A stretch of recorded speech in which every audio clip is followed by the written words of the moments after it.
Thanks for joining us on the news at 12. I am Bukola Taylor Cole. The Chief of Staff to the President, Femi Gbajabiamila, says the 2025 budget for State House agencies will be based on a thorough needs assessment to ensure that funding allocated to agencies are based on actual requirements.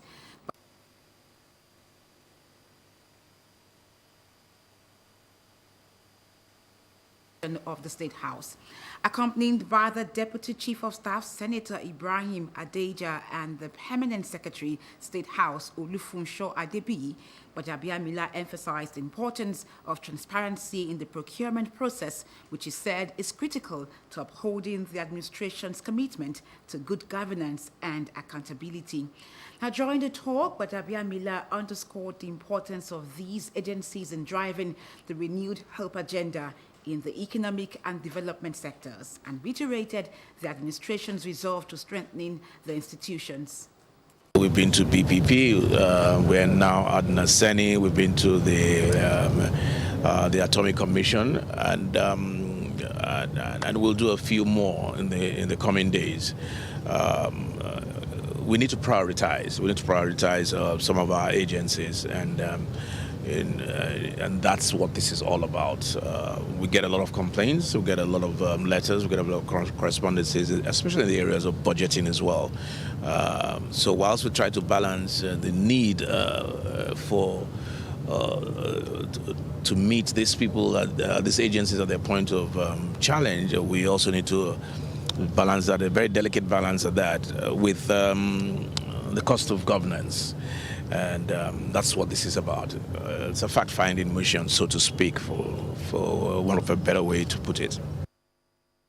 The Chief of Staff visited the Nigeria Agriculture and Land Development Agency, the Bureau of Public Procurement, Bureau of Public Enterprises, Nigeria Atomic Energy Commission, and the National Agency for Science and Engineering Infrastructure.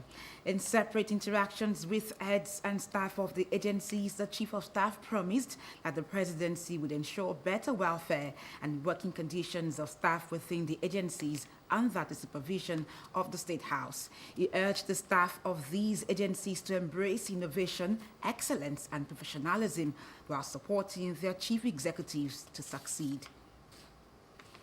The federal government has launched the National Single Window Project, NSW, to boost Nigeria's trade and economic growth.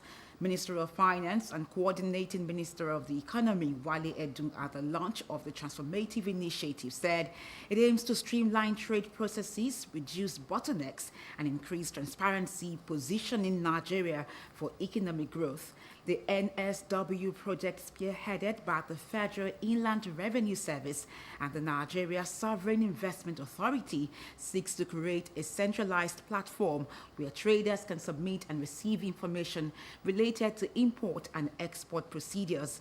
The minister added that it is expected to reduce the time and cost associated with trade transactions. The NSW project will anticipate improved trade efficiency, increased transparency, and a more business-friendly environment, paving the way for sustainable economic growth and development. The federal government has increased the fees for the procurement of Nigerian passports with effect from the 1st of September.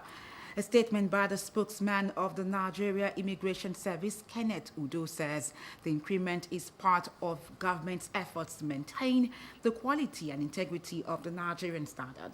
He said that based on the review, a 32-page passport booklet with 5-year validity previously charged at 35,000 naira will now be 50,000 naira, while a 64-page passport booklet with 10-year validity, which was 70,000 naira, will now be 100,000 naira. The statement further adds that the fees remain unchanged for Nigerians in diaspora. Now, public servants have been advised to build confidence in the citizens by supporting the culture of integrity within government ministries, departments, and agencies to erase the bad governance mindset of some Nigerians. Now, this was the submission of stakeholders at a 2-day workshop organized by Accountability Lab in collaboration with the Office of the Secretary to the Government of the Federation in Abuja.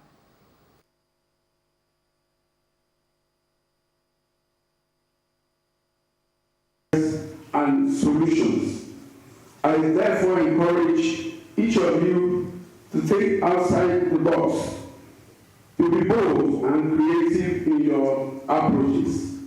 Let us leave this gathering with a clear roadmap of transforming our public service into a world-class institution that delivers on the promises of our democracy. I have no doubt in my mind, therefore, that this Integrity Innovation Lab will mark a turning point in our journey towards a more just, equitable, and prosperous Nigeria. Nigeria faces a significant accountability crisis as highlighted by various statistics, with only 27% of Nigerians expressing confidence in government-owned institutions. For all countries, it must have a reliable public officers to drive the objectives and goals of government. Therefore, in Nigeria, it is the desire of government to develop a public service to a world-class institution which will be comparable to any of the other one in any developed country. We try our best to see that the pride of the nation is built on integrity and accountability through conversations that we can have here, and the change we want to see in our society will be built upon all of us that found our time wanting to come into this hall to have this conversation. The group further emphasized the need for government officials to demonstrate high level of transparency in their activities to acquaint citizens of government activities and achievements in order to educate the public to avoid misinformation. Governor Babajide Sanwo-Olu has condemned the attack on the BRT bus by hoodlums who robbed passengers of their belongings. Lagos State Commissioner for Information and Strategy, Benga Omotosho, who quoted the governor during an X-Space discussion on the topic vandalism of public facilities, the role of residents and government, said vandalism is not part of the culture of Lagos or Nigeria, attributing such acts to pure criminality. He listed various instances of vandalism, such as the removal of electric poles, the destruction of concrete to extract iron rods, and the theft of manhole covers, which are then sold to individuals or companies with similar criminal intentions. Omotosho, while expressing disappointment with the disregard for public property, said Governor Sanwo-Olu has directed security agencies to hunt down those responsible so they can face the law. He urged Lagosians to take ownership of public facilities and remain vigilant. He called on residents to report suspicious activities, emphasizing that Lagos, as the hub attracting thousands of people daily, must ensure that everyone, while welcome, must exhibit good behavior. In sports, Nigeria's handball team will later today take on Chinese Taipei in the placement match of the ongoing 10th IHF Women's Youth Under-18 World Championship in China. Nigeria failed to advance to the quarterfinals after losing 31-11 to Croatia in their Group B opener, 26-9 against Montenegro in the second, and mustered a 29-21 win over Angola in the third, their only victory in 5 matches. They also failed to live up to expectations in the President's Cup staged at the Olympic Sports Center, losing 22-23 to Chile on Tuesday, and followed a 33-14 defeat to Austria.